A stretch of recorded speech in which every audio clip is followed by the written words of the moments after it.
Okay.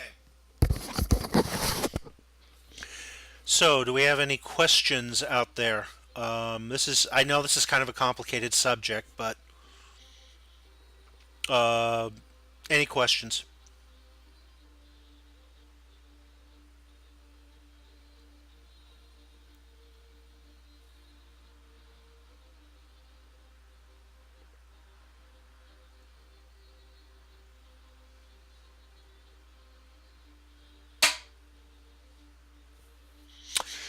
If no further questions, we will proceed.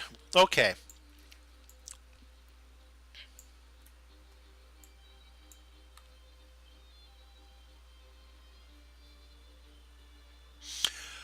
I was asked, do I use hotkeys at all, or am I straight UI man? No, I use a mix, but I tend to do mostly UI and hotkeys for just quick operations such as the manipulators.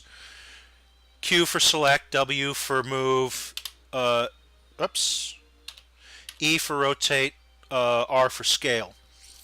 Um, G repeats your last command, but generally I navigate around the UA the same way I drive around Los Angeles via landmarks.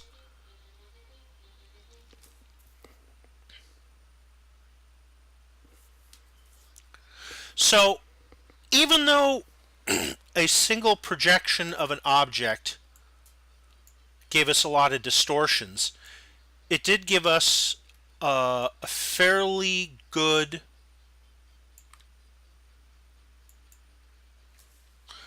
uh, mapping for the sides of the plane. And we'll go ahead and stick with a lot of that. But we'll also go in and we'll edit other areas of it. And as for use of the hotbox, no, not really.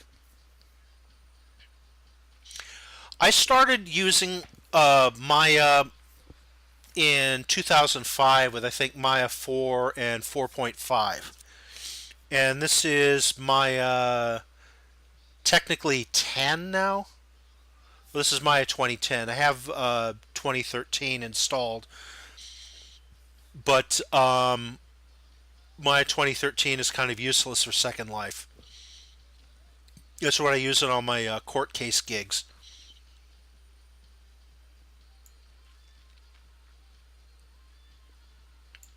But we'll go ahead and edit these. Now what we want to do is we want to keep the numbering fairly close. But we also want to remove any distortions. So if you can see from the side here how the surface curves, anything up to about 40-45 degrees is okay with a map in one direction. But once you get past that, it starts to smear. So I would take anything from about here up.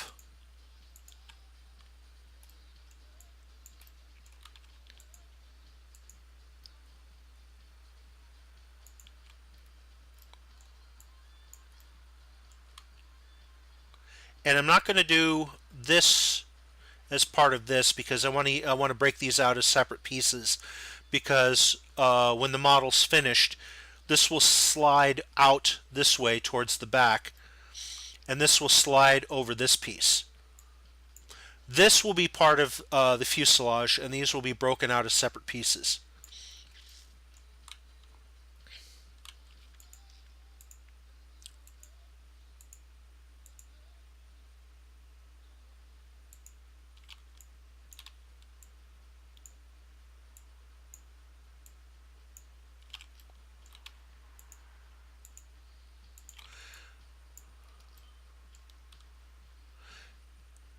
Now I'm not going to map the inside of the intakes right now because I'm probably going to do an ambient occlusion bake on this whole model, and as such I don't want to have any overlapping UVs.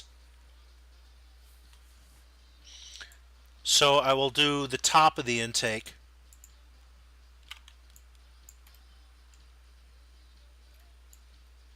Check the angle. Actually, I can take these off.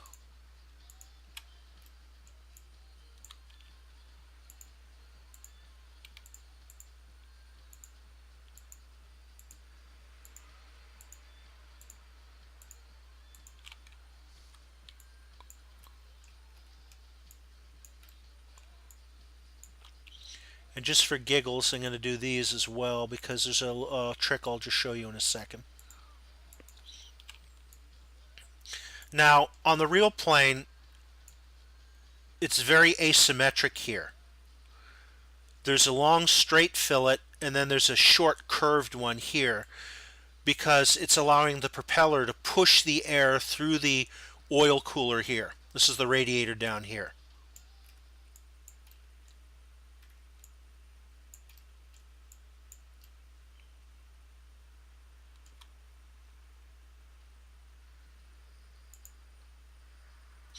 We'll go back to Z because that's the up and down one, and we'll hit apply.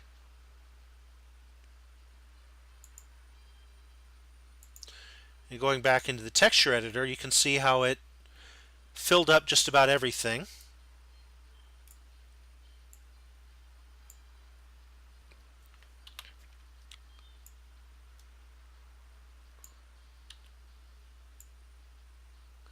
And judging by the topology, it flipped everything. So we're going to go ahead and flip it back. So flipped it left, right. And this is that fillet area. So we flip that up and down so that everything matches. Now,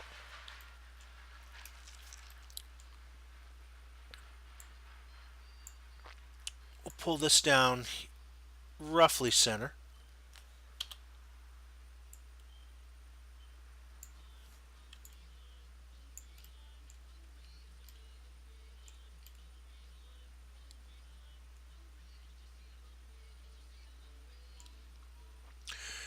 I want to keep this top line here as horizontal as I can throughout most of the mapping because at some point I'm going to mirror these for the offside of the fuselage.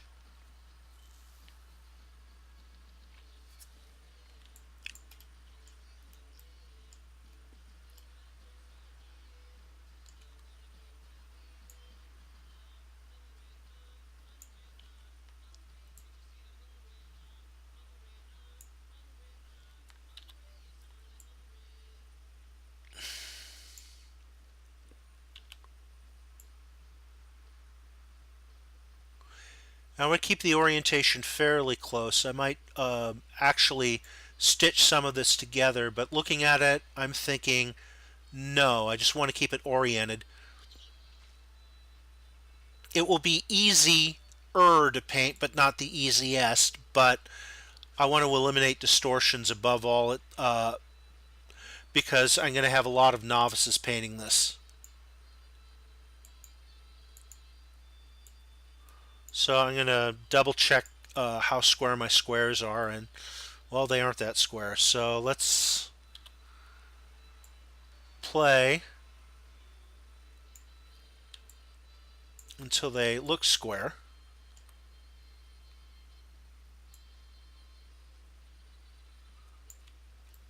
And that looks pretty square.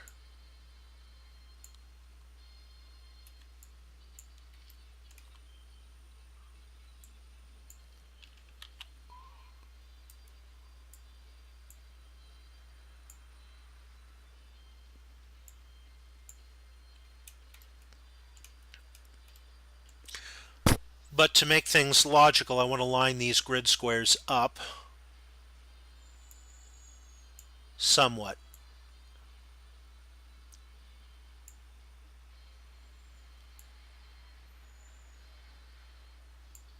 So we have a bit of a scale problem.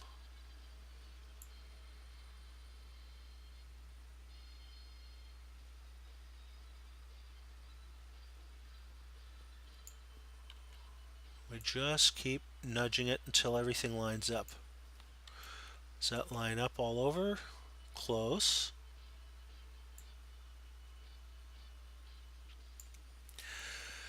I could have done a cylindrical projection, but I decided not to because the problem with the cylindrical distortion is, as was pointed out earlier, not everybody maps in 3D like I do.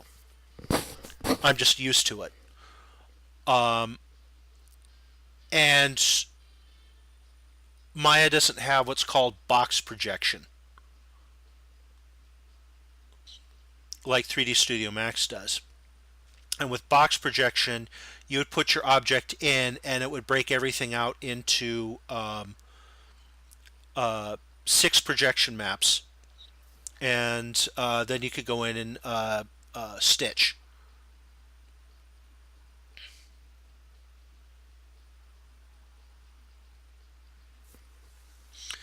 In this one, I just have to do it by hand. So, when you want to make sure you got everything, hit select shell. Separate UV areas on an object are called an island. And you can kind of see that here. So, well, I'm going to demonstrate automatic mapping in a bit for the canopy because it's fairly straightforward on something like that, on the glass. But for the rest of the plane, yeah, that would be bad. But on a lot of little stuff, I will use automatic map. Now here, I have a little bit of the mapping for the cowling showing through here. Now I'll show you a trick for making separating out an island. I'll select these edges and I'll go up here, and this is the separate UVs all along the selected edges. The nice thing about the UV editor is if you float your pointer over it, it'll give you a tooltip. So I will go ahead and break those out. And then I will select that UV and select shell, and it gives me that, but it also gives me this.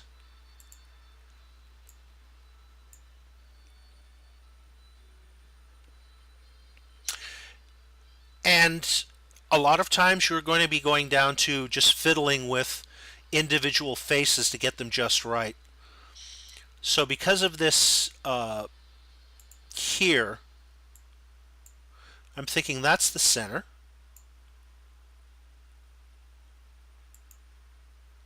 And that's the center. But to check it, I'll go to Edge. And if these two edges highlight, then they're connected in space, but not on the UV. I'll go down here and say move and sew the selected edges. And I'll hit that button, and they'll bring them together.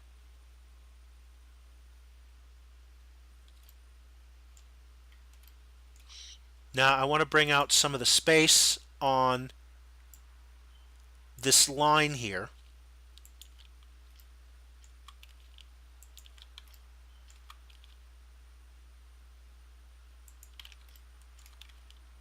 So I will select these one at a time.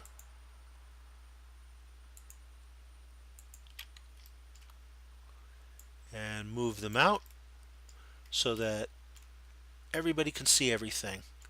As you can see, the crease goes under here, and we'll remap this when we do the bottom.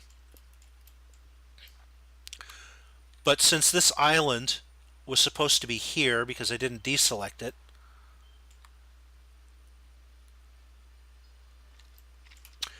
remember what this looks like. Select the outer edges of everything. Move and sew.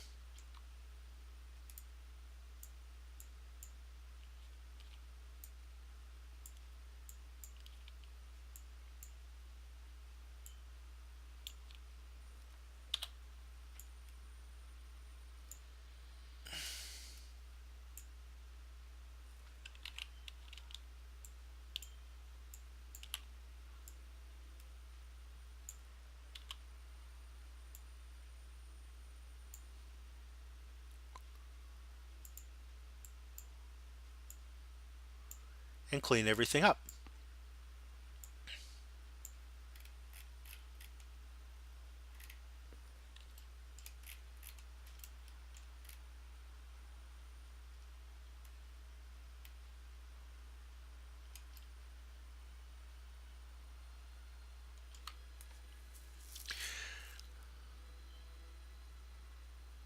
Now I'm kind of thinking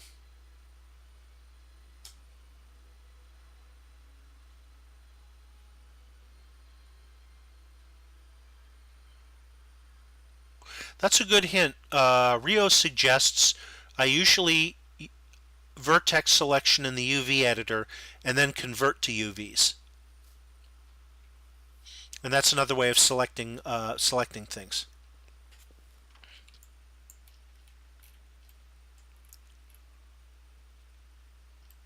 Now, he mentioned automatic mapping earlier. And automatic mapping, at least I find useful for small things. Because then I can do things like select all of the faces. Oops.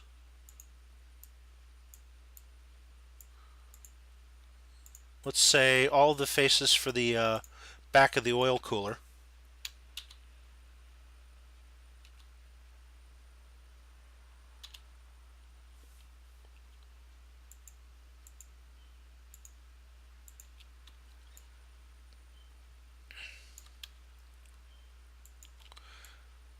And you can get into some really niggling detail on this one. And you go create UVs, automatic mapping. And what this will do is this will sort of set up a box. I'll go through the options here, where you have 6 planes basically arranged in a cube around your object. You can optimize for either less distortion or fewer pieces. I'm going to go with less distortion in this case. And then I'll hit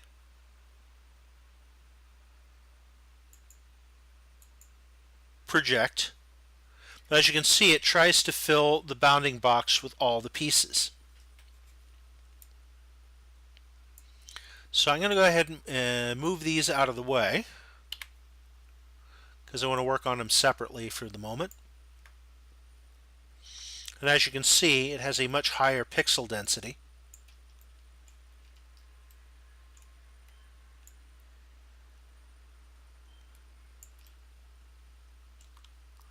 So I'm thinking that the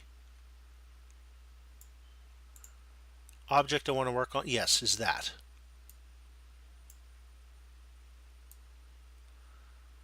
And this is often the way to salvage automatic mapping, is just if you can pick one piece and you want to open everything out from there, you select an edge and you hit move and stitch. Select by shell, move it out. You can see it's kind of angled, but the relationships. The nice thing about automatic mapping is that it keeps the proportions of your object intact, even if it breaks out all the little faces. I can put up with a little bit of distortion if I make sure that the important part does not remain distorted.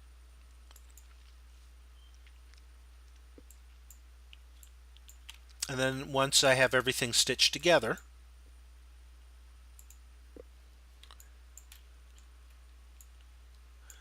everything is mapped and ready to go. And what I will do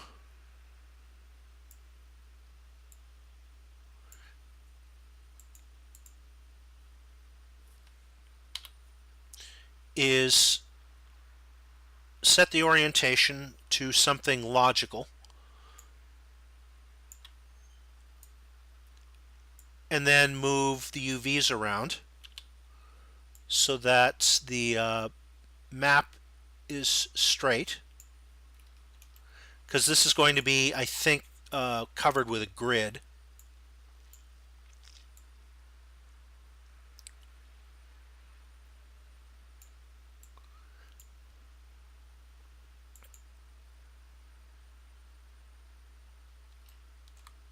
And you can see the changes reflected on the mapping there.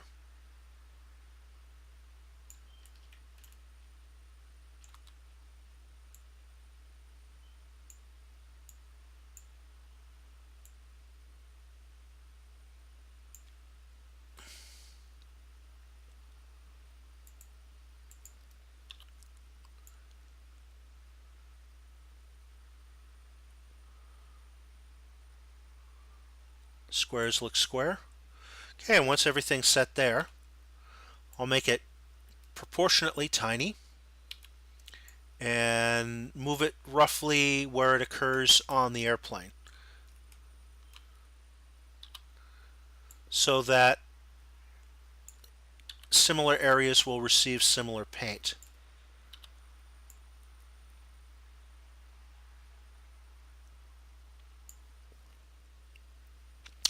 And that is the usefulness of automatic mapping.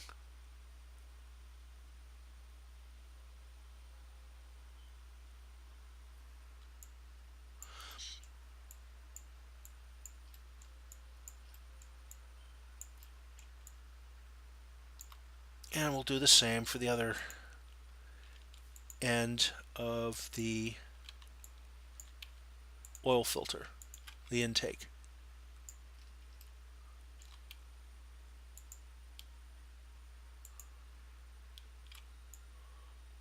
Feel free to ask questions in chat, folks.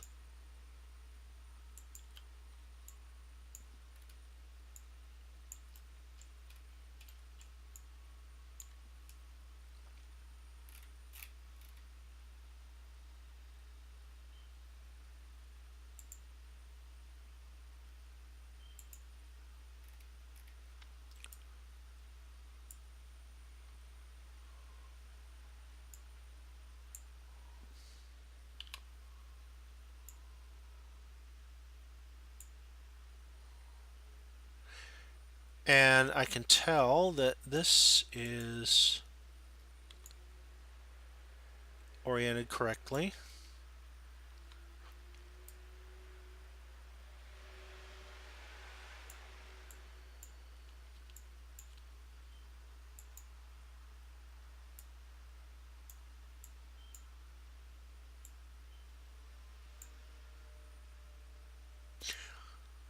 Always try to keep what's seen mostly as undistorted as you can, but sometimes you can't.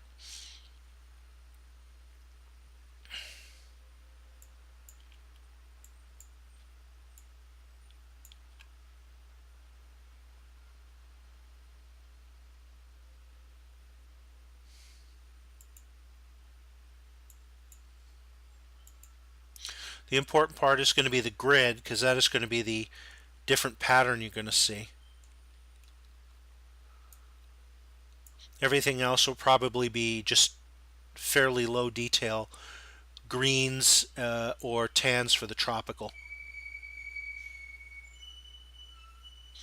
These will put all the UVs into a line to the left, all the UVs in a line to the right, leftmost UV, rightmost UV, bottommost UV, topmost UV.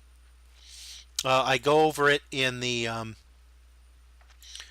avatars for Second Life tutorial. I posted it for Affinity, and if you guys need the link for that, I can grab that.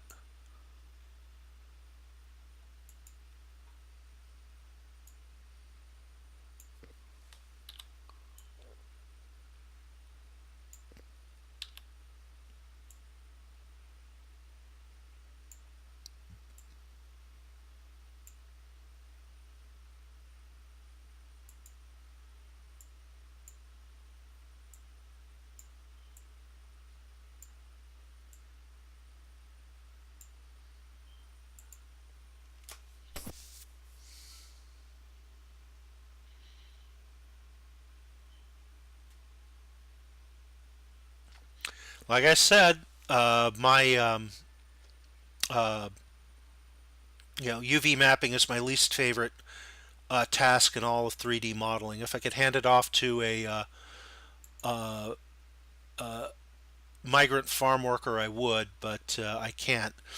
It's sort of like the old Chris Grant joke about inking empires. Empires was a comic that ran in the furry fanzine Yarf many years ago, and the joke was Chris would pencil dozens of pages, but he couldn't ink, and so he kept hiring inkers, and every chapter was done by a different inker. To the point somebody did a gag cartoon of this hooker walking up to Chris going, "Hey big boy, I'll do anything for $50." And the next panel was him asleep on the bed and saying to the hooker, "Wake me up when you're ready to ink the next page and I'll tell you what to do." And the hooker sitting there confused at the hotel table with inking supplies and pages of comics. It was funny. Okay, we are going to get the list of UV mapping tools.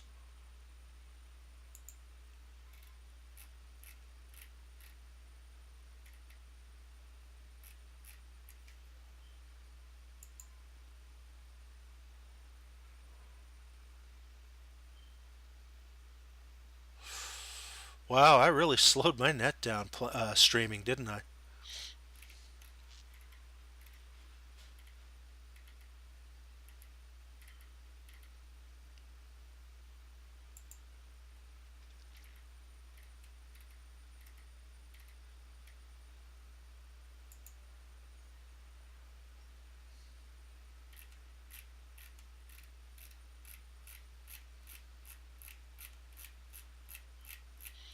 Not this one, it's the next one. Hold on.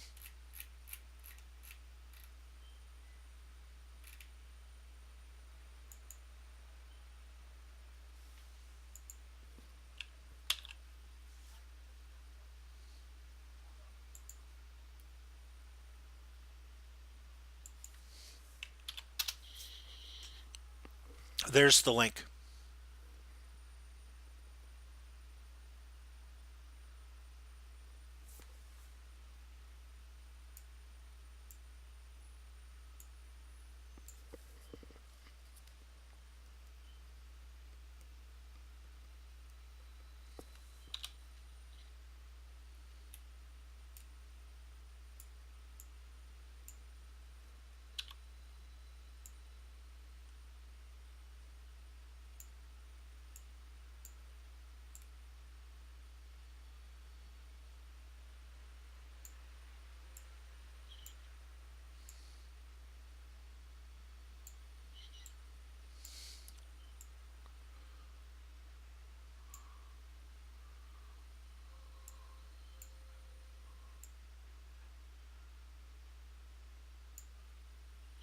Okay, so there all the squares are lined up.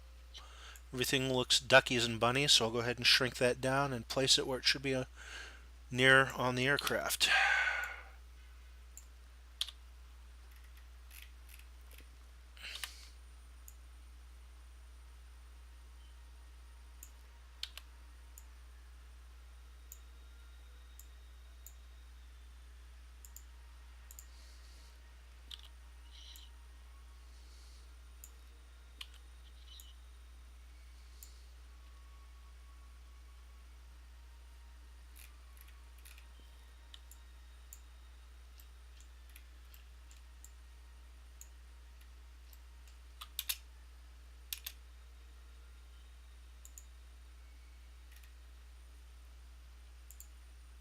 And going to the defaults, my panels are messed up again.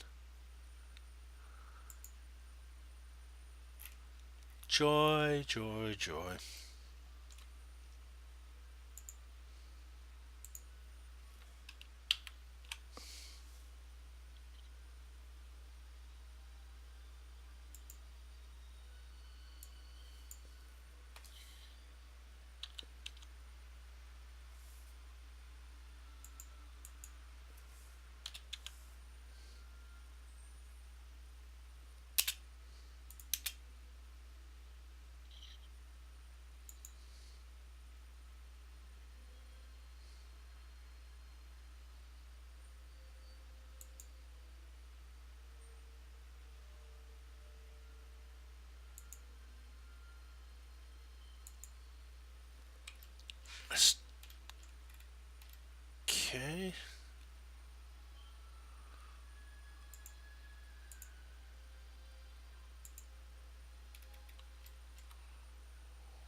Okay, so let's do the bottom. It's pretty much the same thing we did before.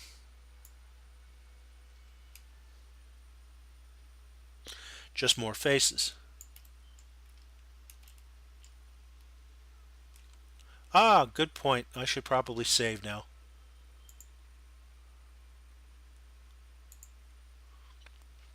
And as you can see, I do incremental saves, so I can always go back and hit an earlier version.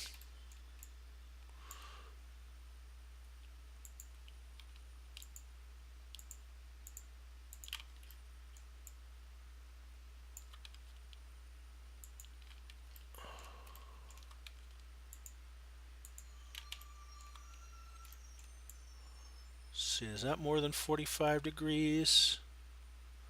I'm going to treat it as. Oh, yes. I know that one. What's even worse is the building I'm in has unreliable power. So occasionally I will get a drop in power and the machine will reset.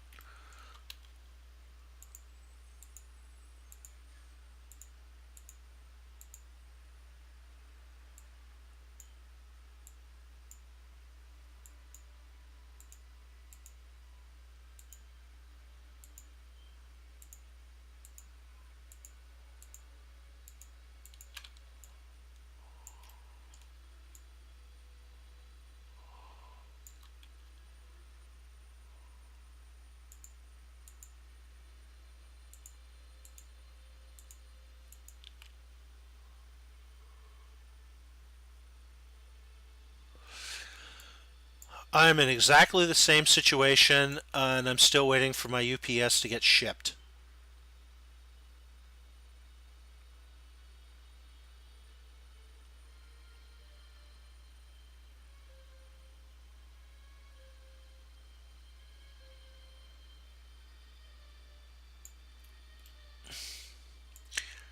Okay, I'm going to make sure that we don't get too many overlaps.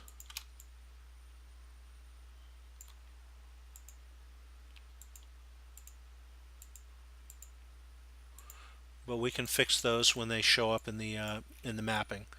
Okay, so that's the bottom of the fuselage. So again, create UVs, planar mapping, Z-axis, project.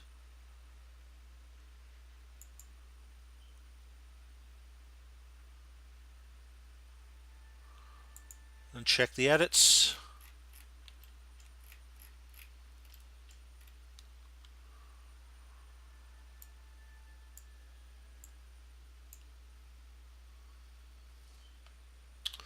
So it looks like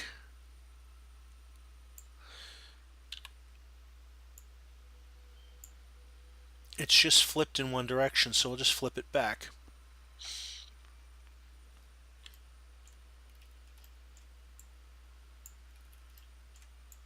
Okay, and it's definitely, the squares are not square.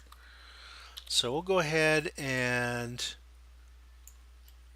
move things around until they are. It's not really that critical on the underside because in most cases this is going to be solid RLM65 blue. It's just that fine German blue with a slight touch of green in it.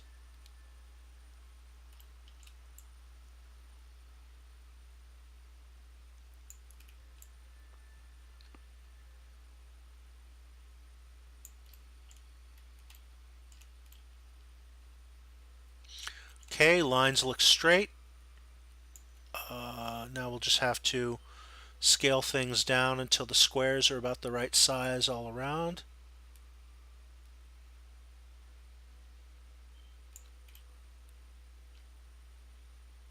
And that looks good.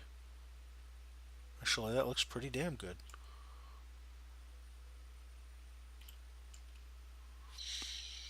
Now, because there is a little bit of overlap in the front, not much, but some,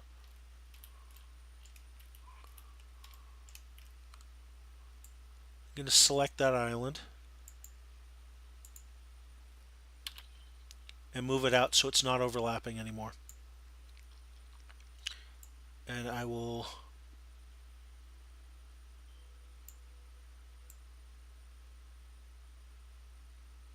move it close to its location.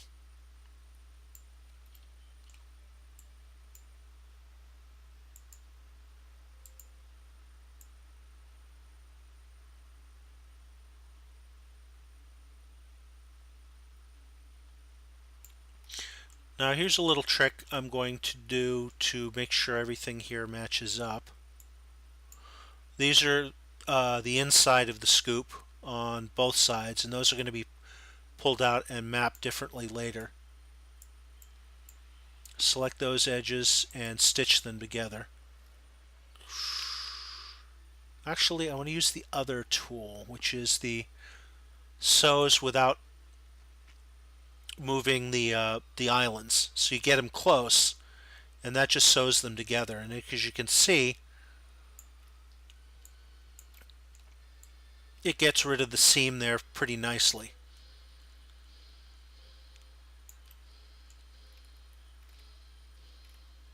I'll go ahead and clean that up later when I uh, map out the inside of the scoops.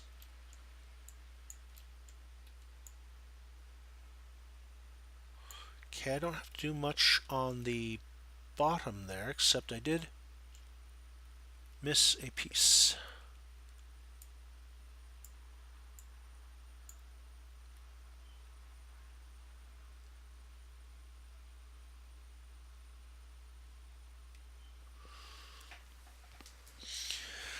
Um, I didn't really address it, so you're not late in that case, Rio. Um, the philosophy on spacing is, again, I came out of the game industry, so you try to use up as much of the real estate as you can, but you lay things out in a logical manner so that when you hand this off to somebody else, they can understand where the geography on the model is, and they can add markings using a simple text tool in Photoshop. So I try not to keep things at like weird angles, and I try not to use every single space and pixel like some of the folks on Microsoft Flight Simulator's board do. And we're coming up for another break, so I think at this point I'm going to break for about 15 minutes, and then I'm going to be back, and I'm going to get something to eat. So I will be back shortly. I would suggest that anyone else goes and gets something to eat, and I'll be back in about 15 or so. Talk to you in a bit.